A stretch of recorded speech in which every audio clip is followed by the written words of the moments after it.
dan Hawa diselamatkan atau masuk surga, Pak Pendeta? Ini apakah Adam dan Hawa itu masuk surga, sedangkan awalnya manusia berbuat dosa karena mereka, sehingga Tuhan datang ke dunia untuk menebus dosa manusia akibat dosa yang mereka buat, Pak Pendeta? Mohon penjelasan dari Pak Pendeta, karena dalam Alkitab tidak diceritakan secara detail bahwa Adam dan Hawa bertobat sebelum mati. Iya. Baik, apakah Adam dan Hawa masuk surga? Ya, ini pertanyaan yang bagus sekali. Ini sama dengan bukan hanya Adam dan Hawa, tapi bagaimana dengan keselamatan orang-orang di dalam perjanjian lama? Saya mempercayai bahwa keselamatan di bawah konon langit ini cuma satu jalan, cuma Yesus. Mau perjanjian lama ke perjanjian baru, benang merahnya adalah Yesus.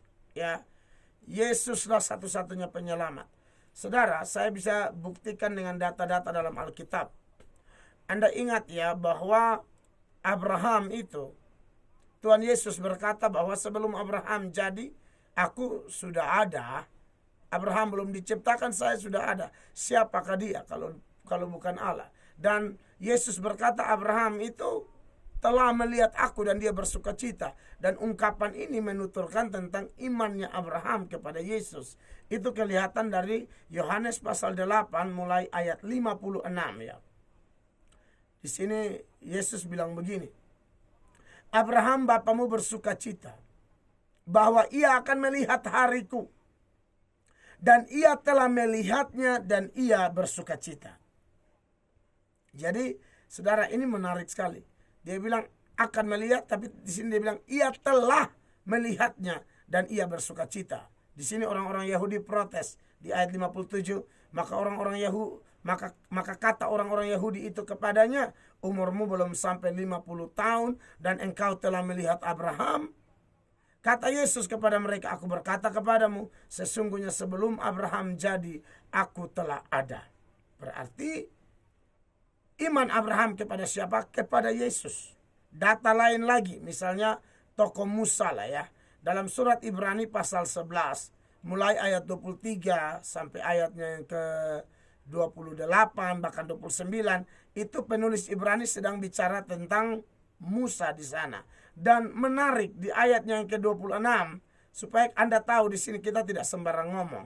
Musa di sini sepertinya sudah beriman kepada Yesus, saudara-saudara. Saya mulai ayat 25 ya, perhatikan.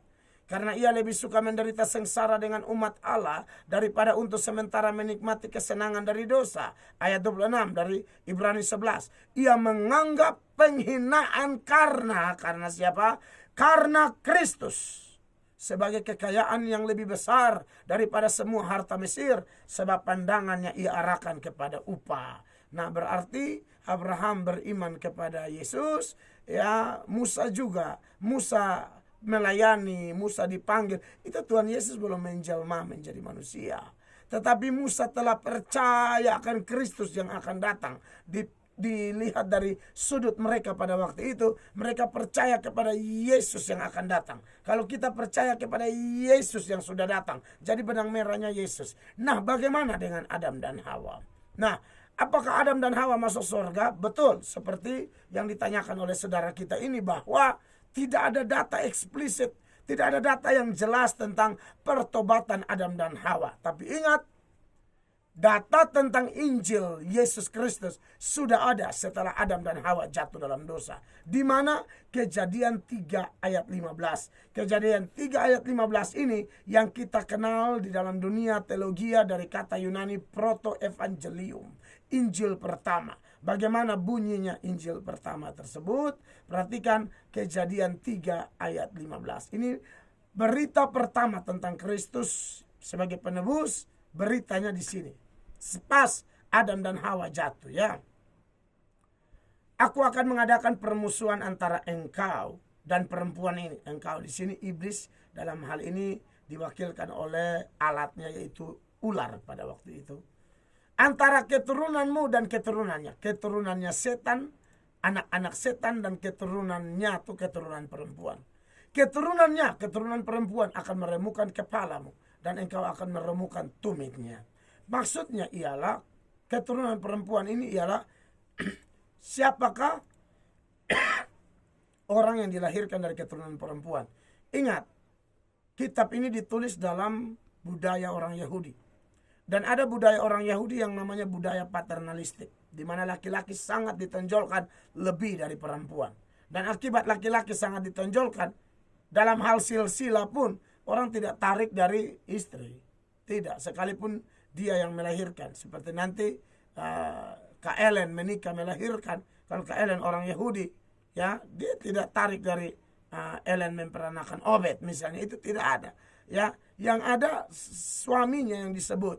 Makanya di dalam Matius 1 ayat 1 dikatakan inilah silsilah Yesus Kristus anak Daud anak Abraham. Ayat 2 aja bilang begini, Abraham memperanakan Ishak, Ishak memperanakan Yakub, Yakub memperanakan Yehuda dan saudara-saudaranya, Yehuda memperanakan dan seterusnya. Jadi ditinjau dari laki-lakinya.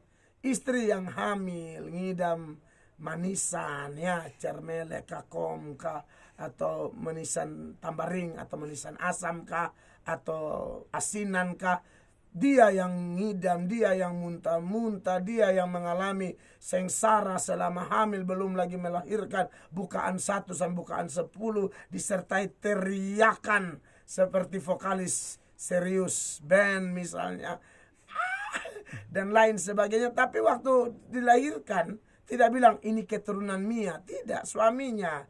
Okto memperanakan Nadus, Nadus memperanakan Lamber, Lamber memperanakan Justus, Justus memperanakan siapa lagi begitu. Ini contoh saja.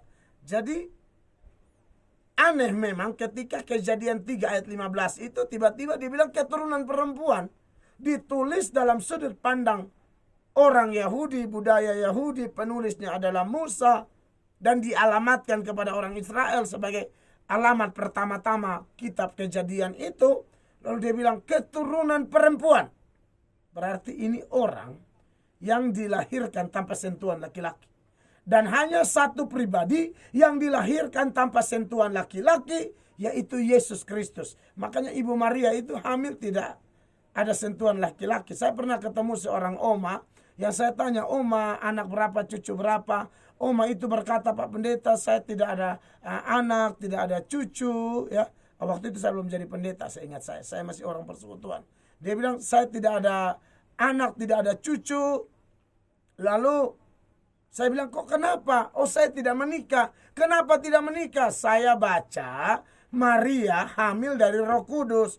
Jadi saya juga harap-harap Roh Kudus yang kasih hamil. Nah ini kan saya bilang, oh masalah. Waktu itu saya ketemu Oma sekitar 20-an tahun lalu. Ya 20 tahun lalu lah. Oma sudah umur 90.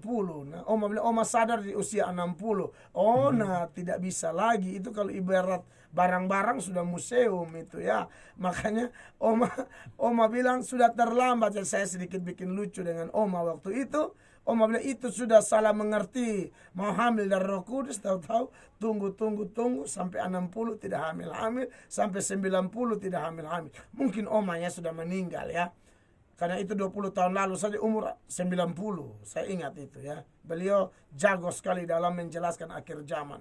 Nah, jadi satu-satunya orang, tidak ada duanya. Jadi tidak bisa. Jadi ibu-ibu, gadis-gadis, nona-nona, Anda harus cari laki-laki ya yang seiman nikah ya.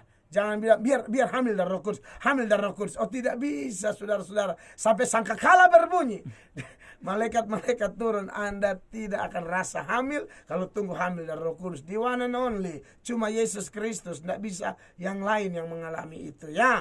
Nah jadi saudara yang bertanya, kalau Adam dan Hawa mendengar berita Injil itu dan mereka percaya kepada berita itu, mereka masuk surga.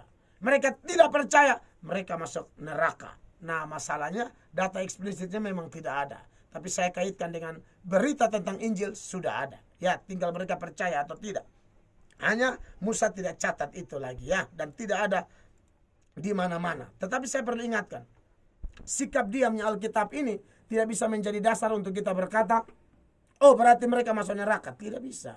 Tidak ada, jadi jangan menuduh sembarangan ya. Kalau mereka percaya, mereka masuk surga. Ya, Tuhan berkati.